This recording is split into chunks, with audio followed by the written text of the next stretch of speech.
নমস্কার দর্শক বন্ধুরা, মিলিয়ন হার্টস ইস্ট বেঙ্গলে আপনাদের স্বাগত। গতকাল আরএফডিএল ন্যাশনাল চ্যাম্পিয়নশিপ ফাইনালে মুখোমুখি হয়েছিল পাঞ্জাব এফসি এবং ইস্ট বেঙ্গল এফসি। আমরা অসাধারণ একটা ফাইনাল খেলা উপভোগ করেছি। দুটো টিমই যথেষ্ট এফোর্টস এবং ইন্টেন্সিটি দেখিয়েছিল জেতার।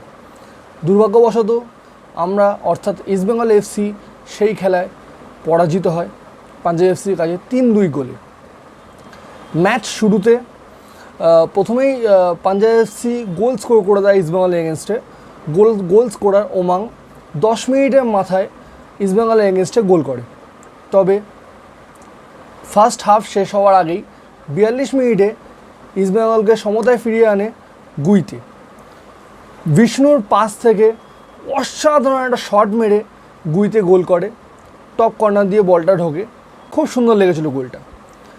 সেকেন্ড হাফ শুরু হতে না হতেই ইস্টবেঙ্গল বেশ ডমিনেট করে 50 মিনিটসে জোসেফ জাস্টিনের গোলে ইস্টবেঙ্গল লিড নিয়ে নেয়। কর্নার থেকে বল ভেসে এসেছিলো, সেই বলে হেড মেরে জোসেফ জাস্টিন ইস্টবেঙ্গলকে লিড দিয়ে দেয়। তো আমরা ভেবেছিলাম যে হয়তো ইস্টবেঙ্গল পিছিয়ে পড়ে এই গেমটায় কামব্যাক করে ফেললো, কিন্তু না। 59 মিনিটসে ডিফেন্সের ভুলে, মানে ইস্টবেঙ্গলের ডিফেন্সের ভুলে আবার পাঞ্জাব এফসি গোল স্কোর করে দেয়। ফলে গোল ইকুয়ালাইজ হয়ে যায় ইস্টবেঙ্গল 2 এবং পাঞ্জাব এফসি 2। 59 মিনিটসে সেই ইকুয়ালাইজিং গোলটা করেছিল পাঞ্জাব এফসির হয়ে ববি সিং, আর ঠিক তারপরেই হরমনপ্রীত সিং 73 মিনিটসে পাঞ্জাব এফসিকে এনে দিল সেই উইনিং গোলটা। তবে বলতে বাধ্য যে যোগ্য দল হিসাবে জিতল কালকে RFDL national championship final Punjab FC. তাদের অ্যাট্যাক এবং ডিফেন্স দুটোই প্রপারলি ব্যালেন্স ছিল।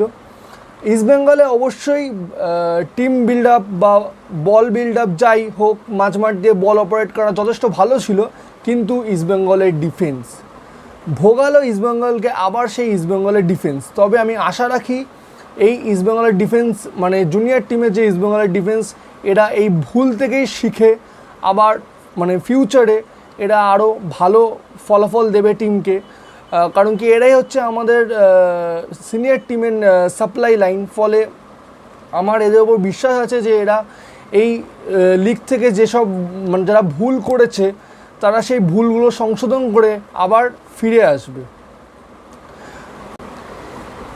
ইস্টবেঙ্গলের অ্যাটাকের কথা যদি বলি, নাসিব, রোশাল, গুইতে, বিষ্ণু, সায়ন যথেষ্ট ভালো। হ্যাঁ, তবে সায়নের থেকে যতটা এক্সপেক্টেড ছিল ততটা আমরা পাইনি হয়তো কালকে।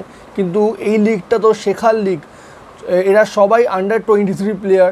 এরা এই লিগ থেকে শিখে আগামী দিনে আরও ভালো করবে। ভুলে গেলে চলবে না যে ইস্টবেঙ্গল কিন্তু কোয়ালিফাই করেছে নেক্সট জেনারেশন কাপে, যেটা হবে ইংল্যান্ডে। তো সেখানেও আশা করছি এই দলটাই খুব ভালো ফলাফল করবে। সো ডিফেন্স নিয়ে একটু চিন্তা থাকলেও ইস্টবেঙ্গলের অ্যাটাক কিন্তু যথেষ্ট আমাদের চিন্তামুক্ত করেছেন, এবং তার সঙ্গে চিন্তামুক্ত করেছে কোচ বিনো জর্জকে। তো এইখান থেকে এই পজিটিভ সাইডগুলো নিয়েই আজকে আমরা আমাদের এই ভিডিও শেষ করছি।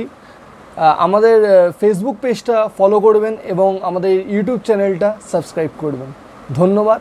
জয় ইস্ট বেঙ্গল।